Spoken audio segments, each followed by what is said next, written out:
Hey guys, Huzz here, bringing you another video. Now, welcome back to Climb to Master. This is the series that I take my main account and try to get Master.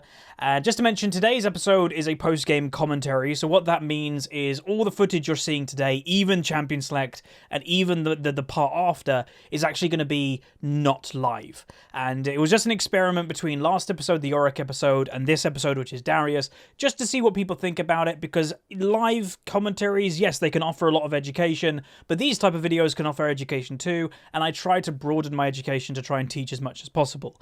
Now, we are in promotion series, just to mention that. So from last episode, you would have been around, I think, mid-Diamond 4, and now we're in promotion series to Diamond 3, and we're going to be playing Darius. And also just to mention my attire, for those that know, like some people won't even need explanation, these are Gunner glasses. This is not sponsored, I bought them myself, but it's basically to reduce eye strain, to make sure you don't get dry eyes, just by using the computer. And because I had laser eye surgery, I just want to take good care of my eyes. It's pretty much that simple. So occasionally, it's not going to be every video, but occasionally I will be wearing these. The reason why I'm wearing them today is to try them out, to test them out. I got them today. But anyway, we are in Champion Select, and we can now talk about the commentary itself. I say to my team, anybody want first pick? And I am making a habit of doing this now whenever I am first pick, because somebody may just want a champion, a one-trick pony, whatever it may be, an OP champion for a specific role. Nobody says anything, so I just pick Darius, because at the moment, I'll be honest, again, this series, everybody knows it by now, and I actually want to just thank you guys for being encouraging in that effect, that I just play to win nowadays. I play to just gain LP, and if that means playing a couple champions in a row like Darius, that's what I'm gonna do. I think that's only happened once in this series, if I'm not mistaken, or it may have not even happened. But if I play, like, say, 2 games of Darius in a row, I'll on purpose not record one of them, because I'm like, okay, I don't want 2 episodes of Climb to Master to be both Darius. But I rate him very highly as a first pick.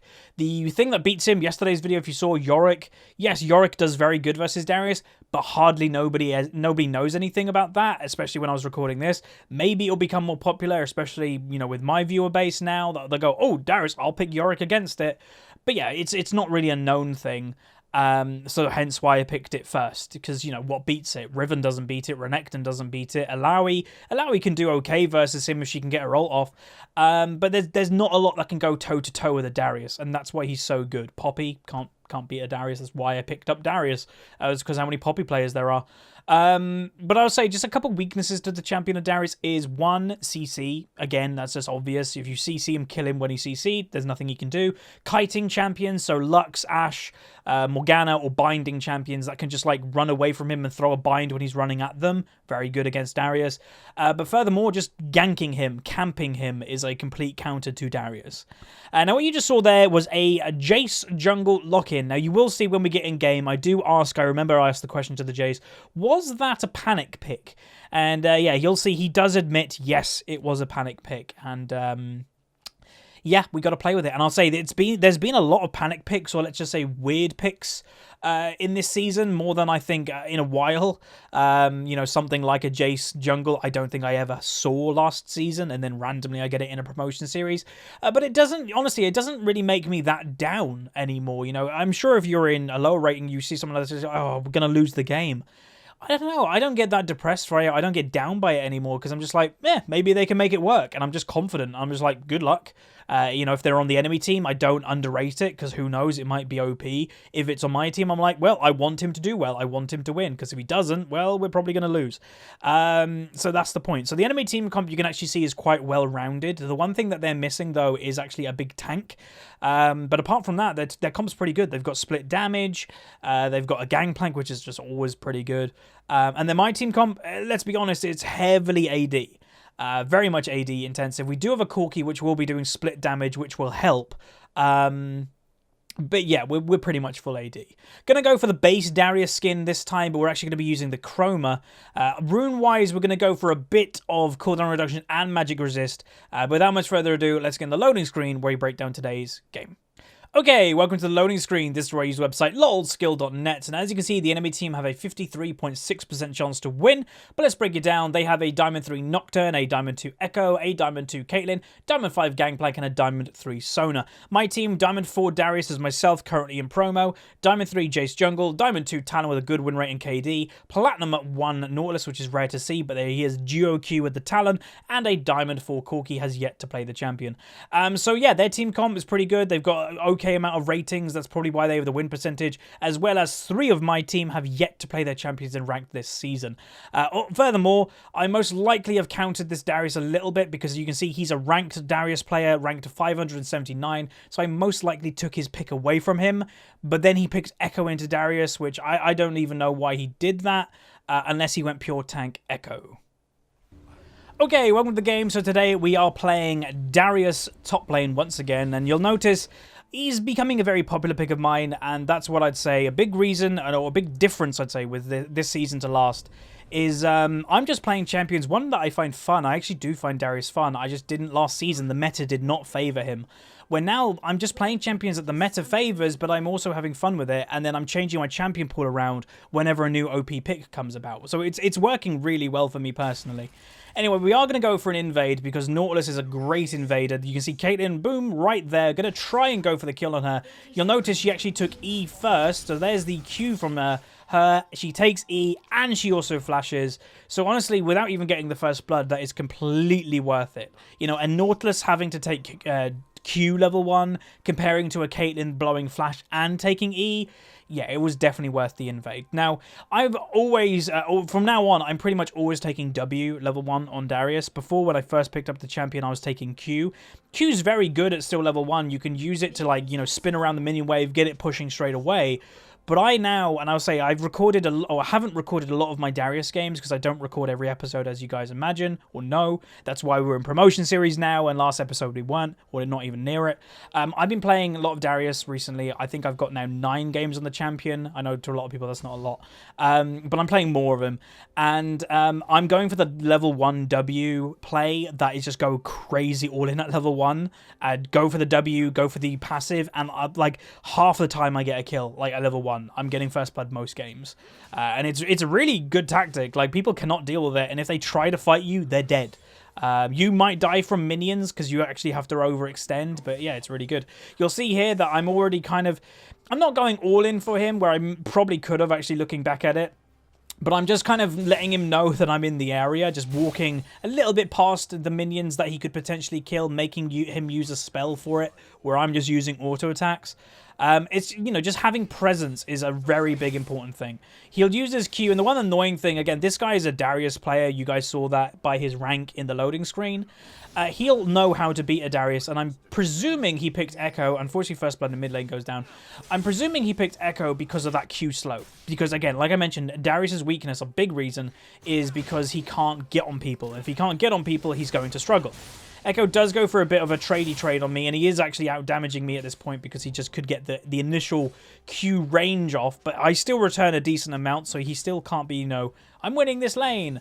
But unfortunately, Talon does go down, and I'll say Talon, he did get buffed. This is on patch 7.1, so he has got buffed comparing to where he was. And I'd probably say he's the better assassin out of the pure comparison that you always do is between, or have done over years, is Zed versus Talon. Who's better? And right now, I'm actually going to say Talon is better than Zed. Talon has more mobility than him with the wall jumps. I would actually say he has more burst, that Talon can just one-shot people, where Zed doesn't really one-shot people. He kind of delays one-shots with his ultimate. But yeah, no, I'd actually say Talon is stronger. Gonna go back, though, because of the bad trades that I did a couple of. Gonna buy myself another longsword, use my teleport straight back into the lane. I use my E thinking I might be able to get a nice, like, you know, just quick E on him and get some damage. He does avoid it, but he then does get hit by the Q. But some people have been asking me, why is Darius so strong right now? The reason for it is when you think of top lane especially, who is strong in top lane right now? So Poppy, still strong. Renekton, strong. Darius, obviously strong. We'll get onto that in a second. But then there's just, like, not many others. Camille, I guess, but she's banned every game. Riven, Fiora, and all these things have a thing in common, that any of these champions can technically beat any. Like, a Poppy could beat a Renekton. A Renekton could beat a Poppy. Like, any champion could technically win, but Darius has the easiest time winning against all of them. Like, he will lose occasionally to an Alawi, he may lose occasionally to a Riven, but the grand scheme of things, like, on average, a Darius will win these lanes, because that's what Darius is built for, and that's why Darius is so good right now. Back when Gnar was popular last season, that's why Darius wasn't that strong, because Gnar just wrecked him. Because the range disadvantage, Gnar could just free farm and then be more useful in team fights. Like, that's why, you know, when Gnar gets popular again, and trust me, that's inevitable, you'll see Darius get played less. Anyway, the game right now, it's not a lot is happening. You know, we do have a Jace jungle, and if you saw earlier, I did actually ask him the question, did you panic pick Jace? And he said, yeah, I did. Again, don't rage at it, you know, just hopefully he makes it work. I'm always in the thing, you know, one loss doesn't really matter to me. If I'm going to lose, I may as well, like, learn something from it. And what I could learn, if I say lost this game, then I'll learn, okay, Jace jungle may not work. Maybe it does. You know, that's the thing that you can take out of it. Always be learning is my biggest advice if you want to improve in League.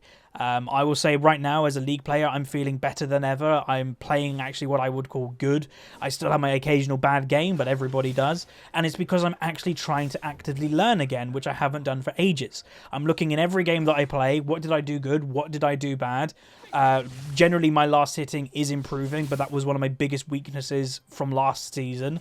And that was just not playing enough. But also, another big point, if you've been watching my channel for quite a while, is my series on Rank to Diamond. Trust me, that will be coming back, but that was a big reason why I kind of became not a bad player. I was still Diamond, mid-Diamond, but it was because it was a big reason why I became a sloppy player. Playing with Smurfs and playing on a rating that I don't technically belong in and playing against people that I can beat without much effort, it made me crazy lazy. Now, you'll see there I just dinged 6, and I kind of went for a stupidly aggressive play, and it kind of worked out. So the Echo is a little bit confused. But anyway, we do get it. So I get hit the level 6. The passive was already on him. Flash, ultimate, boom, nice kill.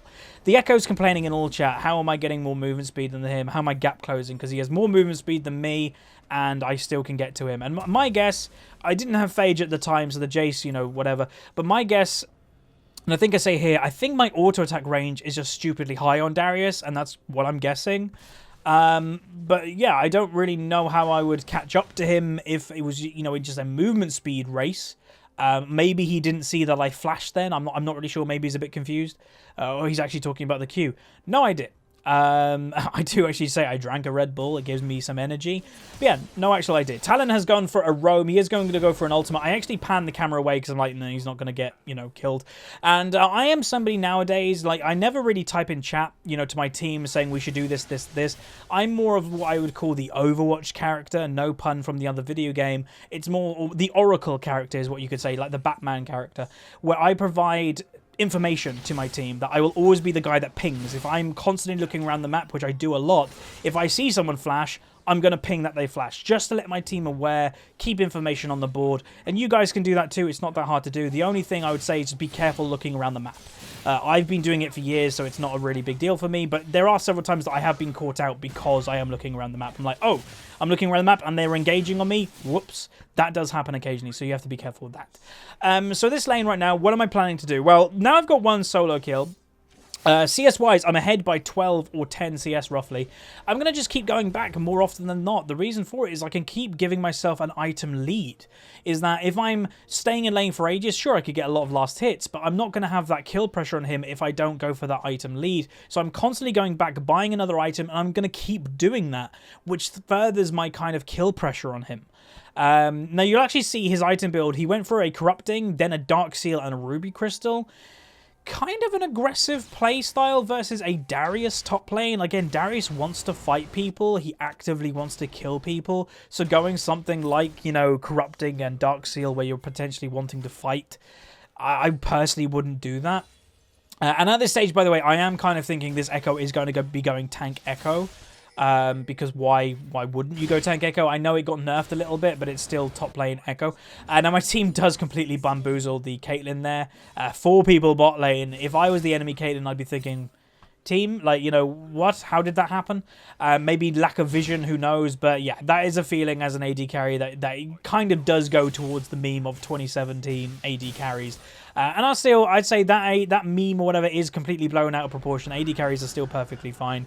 Nocturne does come out, and as soon as Nocturne comes out, you'll see me looking around the map.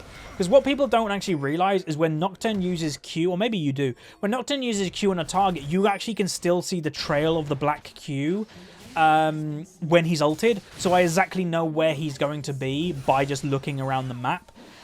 You know, that's the best way to kind of see where he is. Going for a bit of trading on him, I do take a lot of damage too because his Q damage return is quite high. He did have about, I think, 3 or 4 passive stacks on him, so I needed 1 more to actually get the ultimate proc on him, but it is not to be. Trying to dodge the Q there, managed to do so. So yeah, this lane, it's a little bit feisty is what I'd say. There's trades every now and then. You'll actually see I threw a ward under the tower to try and bait him to stay. Occasionally you do that, occasionally it works. But yeah, you'll see I'm just trying to play as aggressive as I can. And again, a few episodes ago, I tried to talk about the topic aggression, and unfortunately I couldn't talk about it a lot. Jace goes for a weird tower dive there, he does get punished. But aggression is subject to the game. So far, let's be honest, this game I've been allowed to go aggressive. I haven't been touched in top lane, nobody's ganked me. I'm against an Echo top lane, which I know I can just beat in a 1v1. So I'm playing aggressive. I'm putting a ward under the tower to try and stop him. I'm playing up to his tower more often than not. And this is kind of what you'd call smart aggression. I could get punished by it, by a Nocturne, but I know I'm quite strong right now by the constant item buying that I'm doing. So I could even potentially try to 2v1 at this stage. Nautilus does go for a little engage on the Sona. Honestly, that was perfectly fine because they get an exhaust for free. I don't even think they were looking to kill the Sona there. Just a quick engage, quick trade, boom, get an exhaust. That's really nice for my team. Top lane now, though, we are going to try and continue going for like pressure kills, etc. We can see Nocturne on the minimap near the dragon. So as soon as I see that, what am I going to do? Try to E him. Unfortunately, I don't get it, but you can see I'm constantly looking to fight him. Bot lane, I am, you know, this game right now, we are winning in terms of kills, but again, we are, remember, full AD practically. We do have a Corki that does some magic damage, but not crazy amount. He's not an AP carry, let's be honest. You know, he is still going AD carry Corki. Might ease this game, we're a little bit off. It was more me going, come to me, I want to fight you, let me kill you. He is going for actually more of a trade than I thought, so I just go for an ultimate. Honestly, it was a mistake in hindsight that I thought maybe he'll go for an all-in. But it's more of, honestly, that if I get someone low, it means that they can't do a lot anymore. You know, it's the whole concept of, okay, you're low health, you either have to go back and buy, or you've got to play crazy passive, which then furthers my lead potentially into the top lane if he were to stay in top lane. I go back again because I really want the Merc Treads. Merc Treads is going to help me a lot this game. Again, Darius, one of his biggest weaknesses is CC, slows, etc. And obviously Mercury Treads helps towards that. Talon is going to go for the Sona. He does walk into her. She tries to flash away, and honestly, she flashed in weirdly the right way, but also you could look at it the wrong way. Double kill for Talon there, that's really nice. Now the reason some people go, why didn't she just flash down, like to safety? It's Talon. He would have just jumped over the wall and followed. Nocturne goes for an ultimate, actually doesn't get anything for the ultimate, so there's a nice double kill for my team. Taking pressure, you know, again, when they kill a support in roaming, now the Caitlyn is alone, so then her pressure goes away, and then because I know then Nocturne doesn't have ultimate, he's now dead. Top lane pressure is now even more. So this game, again, I love the word pressure. You know, Under Pressure could be my theme song to this channel. Pressure is what wins games. Killing the support helps top lane. Killing the jungle Nocturne, or just me seeing his ultimate, helps me in top lane. All this stuff, it's like a game of chess. People don't realize how much this stuff means.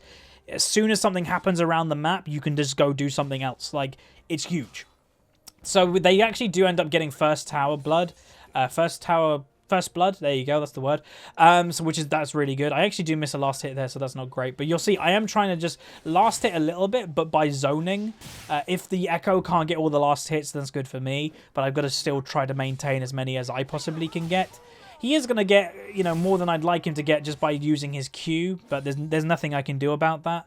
I don't want to just take free damage. So whenever I see him using the W, you obviously know Echo's going to walk up and thinking, you know, what is he wanting to do? Does he want to fight me? Is he just going for last hits? And more often than not, it'll be just for last hits. My team, they are looking just for that crazy pick potential, and that's a lot of the time how they're getting strong now. Sona, not really thinking about it, is just walking in her jungle thinking everything's fine. And again, Sona, she's an okay pick. Like, I'm not going to say she's a bad pick. I'd say she's an okay pick. But she is one of the squishiest supports in the game, if not the squishiest. So you have to play so careful on that champion, because if you don't, you are literally just going to get yourself killed, give the enemy team a lead. And, you know, I'm not sure if people know this, but the way to play Sona in support you actually build basically full AP. Talon has got a wonderful kill on Nocturne there, just knowing his champion quite well. We saw in the loading screen he's got a nice win rate and KD on the champ, but having the confidence just to kind of do the explosion and then just walk away without like going on him, it's nice to see. Another kill on Caitlyn there. Gangplank's nearly dead. So this game right now, I've got a solo kill in top lane. I'm just like, great. You know, my team's doing well. See in chat, I'm having a little bit of fun with my teams. Like, you guys seem to be having fun. And there's me on top lane kind of twiddling my thumbs. Sometimes that is the curse of top lane, is that the fact that you are just kind of doing whatever. And if someone is playing passive, like the Echo is now, I'm not being able to kill him. There's not a whole lot you can do. Echo does go for a teleport play. Finally, something is happening with the top laners. So I'm going to just go for the Echo to try and protect the Corki. The Corki just should be completely running away. Unfortunately, he did have flash, but he is now the wrong side of the fence, as it were. Norris does go for a flash play, which I don't know if he needed to do that. Echo was, you know, running away from safety as such. And there's a nice kill for me. So I get a kill. Echo gets a kill. Yay, the top laners do something. I even say something in chat. And I'll say, usually I don't type in chat. You know, never I would type like, oh, we should do this, this, and this. But I'm having fun with League of Legends again. And me typing this stuff, I think that's actually showing that I'm actually being, you know, more lighthearted and having fun. Because I know it's to a lot of people it wasn't a big deal. But last season was a little bit ruined for me by dynamic queue, and just the reason that I know that everybody in this game is either solo queue or there's maximum one duo queue in this game, honestly, that's just such a good feeling for me. Like, it means that everybody kind of deserves their rank. Like, that's cool, that's awesome, that's what I want. And that in itself has made me kind of love League of Legends again. Sona, for some reason, comes way too close for me, and she just gets killed once again. Again, she's not respecting herself, if that makes sense. She's not respecting that she's a Sona pick, and she's going to get one shot all the time by, especially look at our team comp. We're AD assassins, we're AD bruisers, we one-shot people.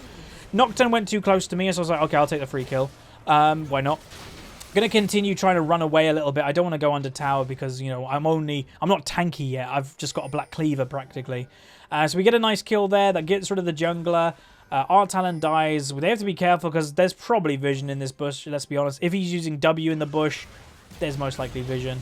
I use the jumpy jump thing to try and get over to help. Go for the ultimate. I do just get... Oh, the ultimate I don't even think goes off because Corki finished him off before the damage came off, I believe. Or maybe I did. It's a little bit weird. Maybe I did actually get it off because the cooldown's going down. So yeah, I think I did get the ultimate off, but it didn't finish him off. That's fine with me. Again, sometimes as a Darius, just doing the damage to enable your team to do stuff is perfectly fine. Now, you'll see my item build. I am changing it a little bit from what I normally do. Normally, I would go a Dead Man's Plate second item for one, the movement speed, the armor, and the bonus damage hit. But I'm actually just going to buy a Spectre's Cowl because the Echo is going full AP practically. He got the Ninja Tabby to try and survive the lane, but he's got a Hex Protobell as a top lane Echo nowadays. Again, I haven't kept up with Echo that much because he's kind of fallen out of meta. But I don't think you'd go full AP or AP Echo versus a Darius. Fortunately, the cannon did die there. But yeah, I don't think that's what you would do. That basically means he is never going to be able to fight me because now I just bought a Spectre's Cowl, have magic resist. He's never going to be in the same league as me in the 1v1, which is a little bit confusing. Anyway, right now we are 302, so we're doing quite well. In the 16 kills that has occurred this game, I have been involved in 5, so I've just been involved in under 33%. It's like 31.2% or something like that, which is not bad. You know, for a top laner that hasn't had a big impact or hasn't felt like I've had a big impact this game, that's an okay kill participation. Echo is, you know, trying to survive a gank by me and Jace here. We played it a little bit messy, let's be honest, but we're going to continue going for the kill. Again, he's on the wrong side of the fence right now. We do have the speed up, but we do get slowed by the Q, which is a little bit annoying. We're going to try and do a little bit of loop-de-loop. So he'll go down, I'll go up, try to block off his escape routes. He does have ultimate up right now. He goes for the W, but then he walks straight into a Jace, and he will go down to the Jace. So I don't get an assist by it. But that's fine. A kill's a kill. I like my team getting ahead, and that's perfectly fine with me. It enables me anyway to go back to top lane and potentially get the tower, which I've probably wanted for quite some time. Again, just to point out that I am using, I haven't mentioned it yet this game, is Grasp of the Undying. Yeah, I've been, again, playing Darius a lot now, and I've done very well in some games. There was one game, I didn't record it, so it's not really a spoiler, but I went 21 kills. I literally went crazy. I was the reason my team won the game. And I just find Grasp so good. Colossus, sure, it has its strengths, but I don't think it's as strong as Grasp the Undying, because my playstyle as Darius is win lane Darius. If you're not going to try and win lane, then Colossus is probably better for team fighting, but Grasp to me is just so much better for sustain to actually enable to fight people all the time, and I've only taken Grasp the Undying. I have not taken Colossus once on Darius this season. Because I just think it's stronger for my playstyle. Anyway, my team has got technically well, we kind of aced them within a minute, if you will, because we did kill Echo, and then my team just killed the other 4. So this game right now is going very well. You know, are we snowballing? Yeah, kinda. Snowballing again, the whole part of snowballing, or what is snowballing? It's the thing that everything is going in your favor. You're getting towers, you're getting kills. Nothing really as bad is happening. That's snowballing. That's the snowball effect. And that's happening right now. So as long as we don't randomly get aced, we're probably looking pretty good this game. And I'd say everybody has basically done their part.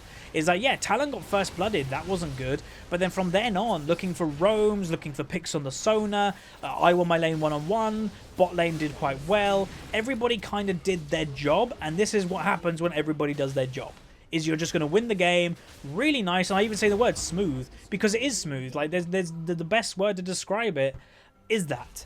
The Talon, I say, is a good Talon player, you know, there's no doubt about that, he's good. He knows what he's doing on the champion, and that's a delight to see. I am going for potentially a little bit of a greedy play here, just looking to fight people. Do get feared. I am going to go for, unfortunately, not the kill on the gangplank. If I got the reset then, I think I probably would have gone off on one. Going to try and survive, though, and I managed to survive, and then my team may be able to pick up a couple kills, but or maybe not. But just surviving, that's good enough for me. But yeah, if I got that reset on gangplank, it was unfortunate that he ate his oranges. He pressed W in time. If he didn't, probably would have killed him. Really weird thing there, like, I E'd him, and because of the E, like, he just popped away. I'm not entirely sure if that's how it's supposed to work, I'm going to be honest. Talon is going to go for a little bit, I'll be honest, of a greedy play on him. For some reason, the Nocturne ends up going for me, which is a bit confusing. I will go down, unfortunately, to the range of Caitlyn, but it's a 1-for-1.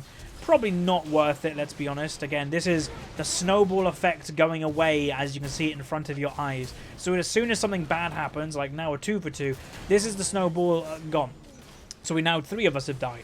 Again, the whole point of snowballing is everything is going well. So we're still winning, you know, we're not throwing the game, but it just means we're not really snowballing at the moment. We can in a minute, you know, this right here, and in a second, snowballing probably is going to start again, you know. That's the whole thing with snowballing, is it happens, it comes and goes, and double kill, and then whatever just happened then, it was a 3-for-3, technically it's not that bad. So, yeah, it's fine. Jace is very low health, though. He has to be very careful. One thing I want to mention, though, is I actually ping the package here, because the Corki this game, I'm not sure if he was a Corki player. I can't remember from the loading screen. He didn't use his packages often, like, at all. He may have used it once prior to when I pinged it there. Maybe he just kind of forgot that was a thing on Corki. Again, it sometimes happens. If you're playing a champion you don't often, sometimes it can slip your mind, certain things.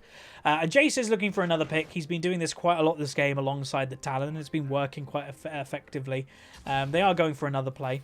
Gonna go to top lane, just use my Q, and that's very satisfying to get all that last hits. And I say that's the thing with Darius that I'd say is his tagline. He's one of the most satisfying champions in League to do well with, and I'd say the same goes with Vayne and champions like this, or Katarina.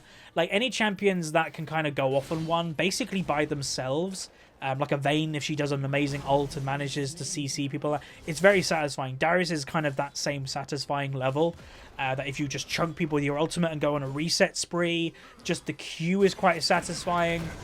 They are going to go for an ultimate on me with a gangplank, which is kind of interesting.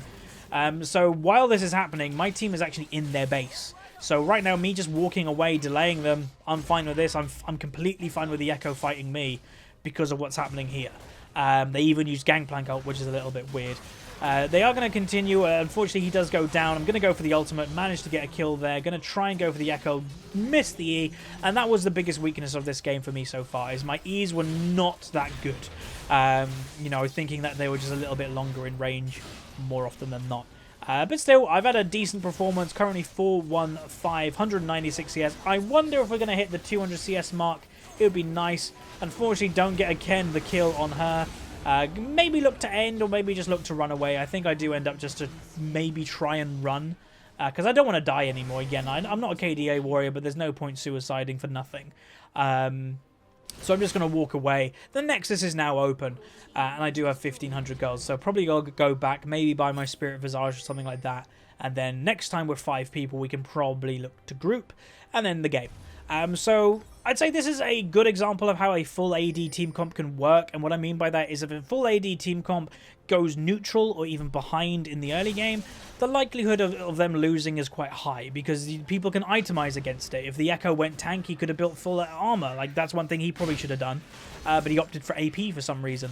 And that's one thing you can get itemized against if your damage is only in one way. Same goes if you're nearly a full AP team comp, people can just build magic resist. Where if you're a full AD or a full AP, you basically want to try and win the early game, especially as an AD team comp, because your turret pressure and your objective pressure is very, very high. We kill towers very quick because we're full AD, we kill dragons, we kill barons, we turrets. That's what we can do, and that's what we've done this game. We've taken our lead, and we've punished the enemy team. So much so to the point, at the 20-odd minute mark, we've got all their towers up to the Nexus. Like, the Nexus is bare at 20 minutes. That's using your advantages in the right way, and that's how you can end up winning the game. Anyway, I think I was just zoning a little bit there. I didn't need to go help the Baron, so that's just a good thing for us. So we've got the Baron. We're all pretty strong. Maybe people should go buy one last time just to get like their items, get some health, which Corky did do. Gonna go for the tier 2. I'm not confident I'm not even gonna walk away from them. Unfortunately, again, I missed the E. Sometimes watching the replays, again, it's why I say watching replays is so important. I think I said it last episode in the Yorick episode, is because in this game, I may have not noticed that I was missing most of my E's. Watching this replay, holy Jesus, I need to get better at landing my E's. And that's one thing I can improve on, and that's because I watched this replay. So trust me, go on the match history in the new client, download your own replays, which you can do, and it will help you. You'll get better by noticing things that you normally wouldn't. Again, it's like what I said in like the last episode, I think on the Yorick episode. Going for a team fight here, do get exhausted. Gonna try and maybe go for an ultimate on the Sona, decide against it. But, ooh, maybe go for the flash play. There's one ultimate. Again, I don't get the reset, which is really, really annoying. And unfortunately, the heal doesn't go off. So, a couple of mistakes are happening. A little bit of sloppy play. But meanwhile, my team were top lane. They don't actually come to group, unfortunately. If they did, it probably would have been a slight different story. But it's like what I said in the last game, is that it's very easy to watch a YouTube video, to watch LCS, to watch anybody's replays, and point out things that they need to get better on. So why not do it to yourself? Why not help yourself become a better player by watching your own replays? And honestly, that's probably the most educational thing you can do. Watching YouTube videos, watching LCS, yes, it's great. I'm actually learning a lot. I'm actually watching more League content than I ever have. I'm actively looking to learn again. But do it to yourself. If you do it to yourself, you know what you're bad at then, and then you actively can work on it, and it's the best way to do it. Anyway, unfortunately, we don't get the top lane inhibitor so close to going down, though. So we do play that a little bit sloppy, and the reason why that turned out so badly there, honestly, was because we were split. While 3 of us were in the mid lane fighting, I even go for that flash play, which is a bit stupid by me. 2 people in top lane trying to go for a tower. So honestly, it was just a little bit of miscommunication, a bit of bad play there. Talon is rightfully doing the correct thing here. I go for a teleport just to protect him. But the gangplank is becoming a little bit of an issue. He's doing a lot of damage. So we just need to deal with the gangplank. So Talon just kills him. Like, boom. He fixed our problem for a while. So that's a good thing to see. Gonna go for the dragon.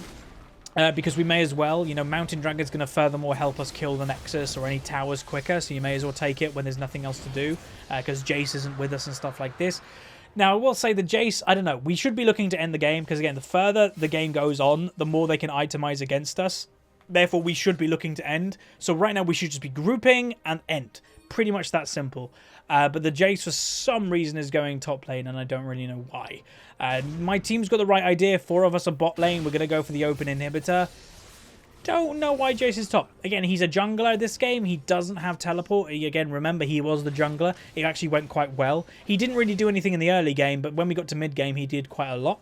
Going to go for the inhibitor in mid lane instead that is open. Going to block that ultimate by him, for him. That doesn't really do anything to me. Back out a little bit because, again, we are outnumbered at this point of the game.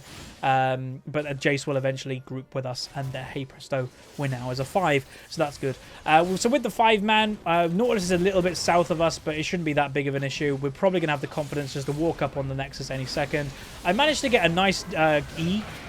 on the gangplank for some reason. He was way too close to me. He nearly gets killed by it. He doesn't actually go down. Nocturne is somewhere, I presume, for the Talon, but nothing as bad has happened because of it. Nautilus gets a really nice Q, and he also managed to finish off the Sona with Jace. Ian the Nocturne, because, again, he can't really do anything without ultimate, so you may as well just whack him a little bit. Continue going for a team fight here. I go for an ultimate. You might be like, why did I go for that ultimate? Just to get damage on the board. Wasn't looking for the kill, just to get damage down was more important for me than doing anything else right there. Jace just basically one-shot the gangplank, and that will pretty much be the game. So it was honestly a really good game. Again, we did kind of, I think, extend it a little bit more than we should have. This game probably could have ended about the 23, 24-minute mark. Get another kill for myself. But it was because we just kind of did a couple misplays, not grouped, but it's perfectly fine. There is a nice win, and yeah, let's get into the outro and see how much LP and stuff we gained. Okay, welcome to the outro. So we did end up going 6, 2, and 8. Pretty good game, and remember that was in promotion series. We end up getting an S-, and if we look into the damage done any second, again, this isn't live right now, we'll manage to see the damage. I'm not expecting that much because we didn't do that much. So there we go, that's the damage done. So hopefully you guys enjoyed. Again, if you enjoyed this type of replay, throw a like on it, subscribe if you haven't, and I'll see you guys next time. See ya.